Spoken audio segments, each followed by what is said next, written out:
SUQQU, welcome back to my channel. Today I'm going to review this SUQQU 2020 Holiday Eyeshadow Compact. So if you're interested, keep watching. If you have been a SUQQU fan, then you must know there are two different lines of SUQQU, one international/Japan and the other one is SUQQU UK. Normally they are quite different. SUQQU UK tend to be more bold, more creative. The color tend to be vivid. At the same time, international line tend to be lighter, more subtle. In my opinion, sheer will be the main direction of international line. And if you still remember, I recently reviewed the blusher palette 102. That's from SUQQU UK's holiday collection. And in today's video, the eye palette is from SUQQU International. So you can kind of have an idea what's the color gonna be like. So let's get started. For the palette, I got it from Cult Beauty this time. £65 for this 8-pen palette. So the first shade is a shimmery color, a pink beige, good as a base.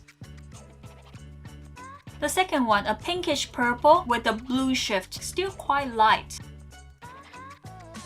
The third one, a glittery shade. This one is quite Christmassy. It's a warm, silvery white glitter. Quite pretty and easy to apply on, surprisingly. Not too much fallout. The next one, a grayish blue. I think it's the darkest color of this palette, but it's not too dark. There are a lot of glitters. Quite Christmassy. Okay, the next one. It's a light peachy gold with a lot of pink glitters. Okay, the next shade is a dark burnt orange, close to matte texture, such a low-key shade, suitable for a base color. The next shade, it's kind of metallic, a red coppery shade. The last one from this palette, the texture is close to the burnt orange shade, a dark brown. You can totally use this shade on your eyebrows as well.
Okay, after trying on two eye looks with this SUQQU 2020 Holiday Eyeshadow Compact, it's definitely lighter than Pomegranate or Charlotte Tilbury, but it's pretty. The sheer texture with the colorful fine glitters, especially from this quad, I really do like the eye look I created. It's quite different from what I normally did. If you want something natural or daily, more warm tone, earthy tone, then you go for this side. And if you want something more Christmassy, then you can definitely go for this quad. So a good combination, I would say. For the quality of the eyeshadows and the glitters, I would say it's a really good purchase. purchase. Made in Italy as well. There's no drama, not too much creative color in this palette, but it's SUQQU international line, you know? So yeah, here's what I thought about SUQQU 2020 Holiday Eyeshadow Compact. Let me know what you think. If you have any questions about this palette, or if you have any other suggestion about this SUQQU holiday collection, leave a comment below and let me know. Don't forget to subscribe me. You can also find me on Instagram. I will see you next time. Bye bye!